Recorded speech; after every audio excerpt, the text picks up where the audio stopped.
Hello, this is Chief Robert Frederick of the Palmer Police Department. Today is Saturday, May the 3rd, and it's a very exciting day for us. Today is the day of our new police station dedication, ribbon cutting, and open house. If you're watching this segment between 10 a.m. and 3 p.m., you're invited to come down to the new police station for a tour of the building. Between 10 a.m. and 10:30 will be our dedication ceremony, so if you're available at that time, we'd love to see you there as well.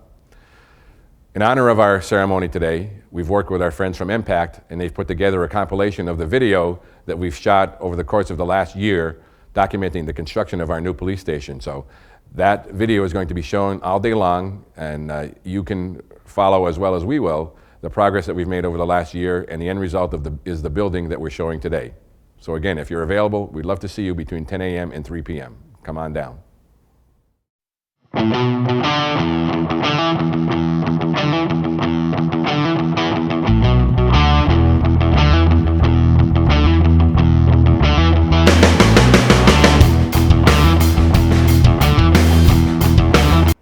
Hello everyone, this is Chief Robert Frederick of the Palmer Police Department, and I'm here with our friends from M-PACT with the first installment of our video log of the new police station project for the town of Palmer.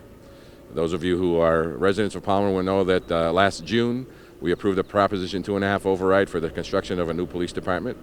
Since that time, we've been working with our architects and project managers and our general contractor to prepare for the project's beginning.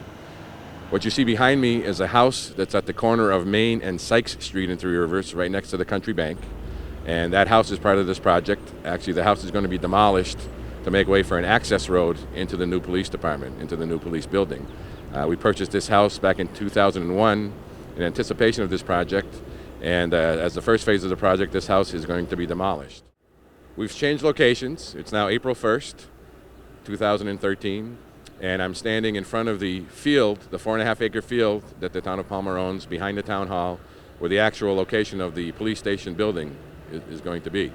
Today is the first day that any work on the lot has begun. What you see behind me is a bulldozer from Gomes Construction of Ludlow, and they're actually clearing the field. So we're very happy, we're very excited that the work has begun, and over the course of time, over the course of the next year and 2 months or so, hopefully you'll see and follow along with us the project of this new construction. Thank you.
Today is Saturday, May the 4th, and we're about to have our groundbreaking ceremony, our official groundbreaking ceremony for the construction project of our new police station.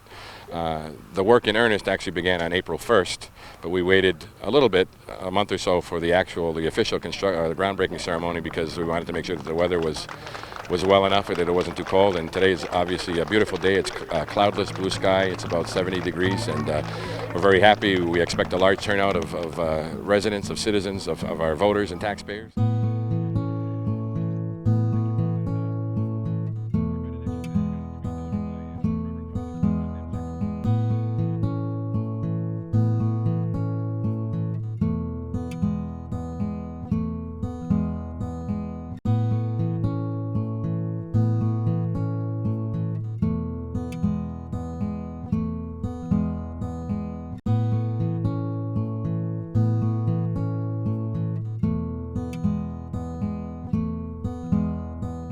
We look forward to keeping you abreast of what's happening in our construction project through future episodes on M-PACT.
We have scheduled an open house and a dedication ceremony for Saturday, May the 3rd at 10 a.m.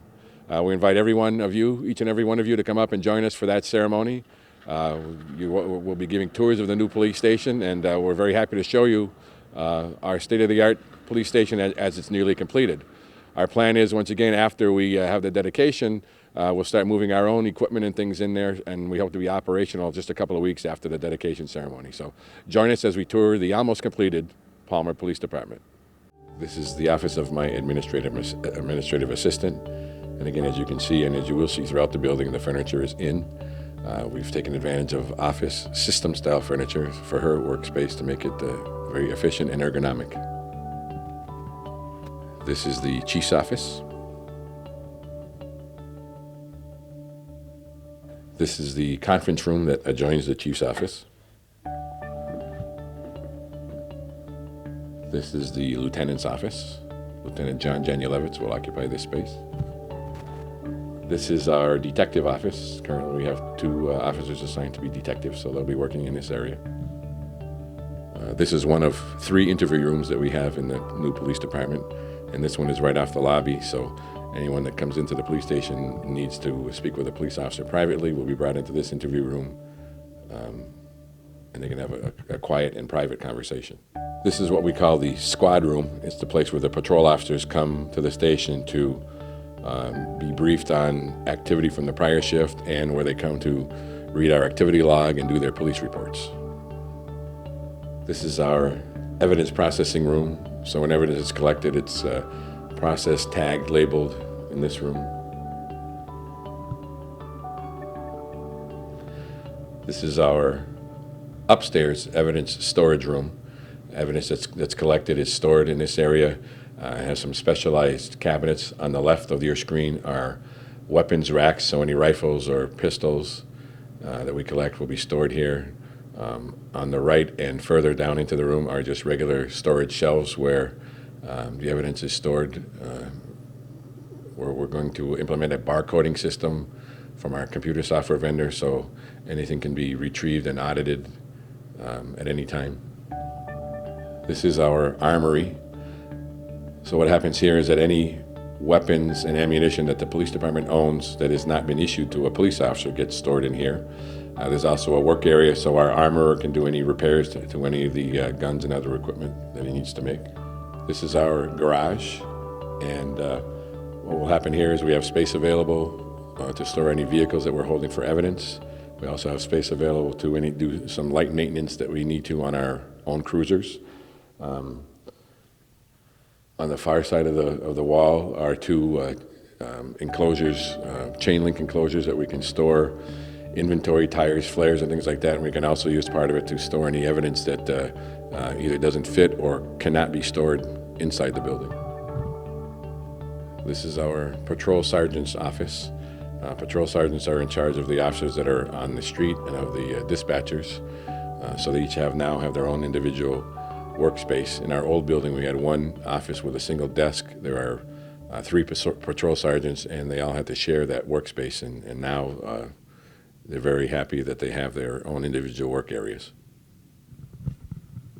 This is our archive record storage area.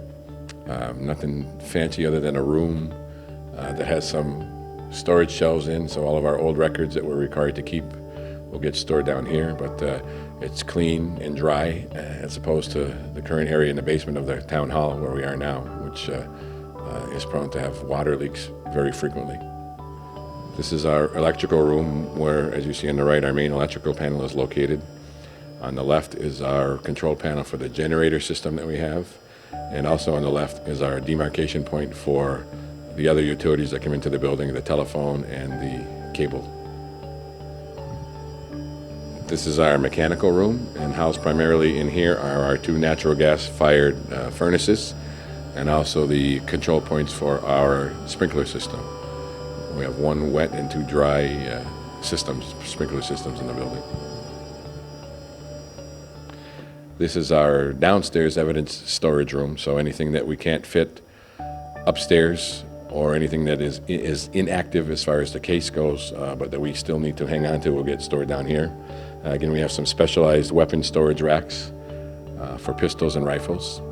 And we also have a good deal of regular storage rack space for anything else that needs to be stored in here. And the advantage of this is, once again, it's clean, it's dry, which is completely opposite of what we have, the issue that we have now in the town hall where the police station currently is, because again, there's water leaks all the time. This is our women's locker room.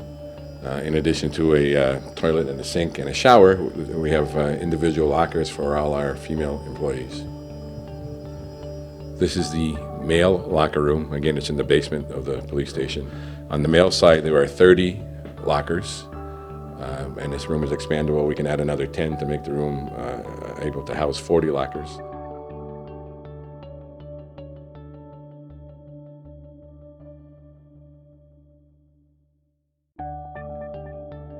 This is our fitness room, and what's going to happen in here is our police association is going to use some of the funds that they have available to equip this room with fitness equipment. They've made arrangements to get refurbished equipment, and they'll have everything that they need in this room for $7,000 to $9,000, which is very reasonable in terms of fitness equipment. What I'd also like to point out over here as we pan through the room, and actually in every room that we view during the tour here, is that when you see televisions in any of these rooms, these televisions were generously donated by our friends at M-PACT. So these televisions did not cost the town anything. They were donated by M-PACT, and we thank them. This is our communication equipment room, and what's housed in here is our main computer server, the server for the telephone system, the 911 equipment will be down here, our access control equipment, our radio equipment, our surveillance equipment, all is housed in this room. This is another mechanical room. This room is actually on the second floor of the police department. This is the only room that's on the second floor. It primarily houses our air handling equipment, the air that's circulated throughout the building, and the hot water heater for all the domestic hot water is here.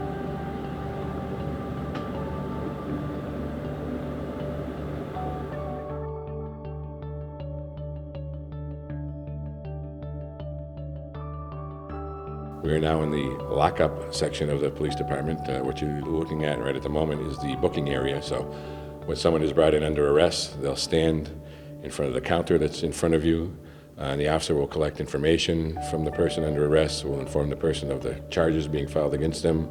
We'll do any other processing that we need to do there, photographing people, fingerprinting, things like that. And off of this booking area are our holding cells. There are 4 male cells, 2 female cells, and 2 for juveniles. There's also a shower room, so if any of the detainees need to clean up before they go to court, we can allow them that opportunity as well. This is a typical cell, and what you're viewing right now are the stainless steel toilet sink combinations that are in each cell unit.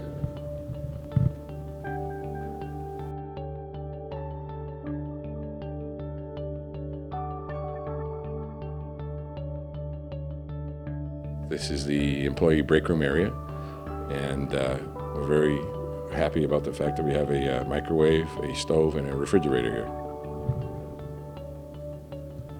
This is our dispatch center.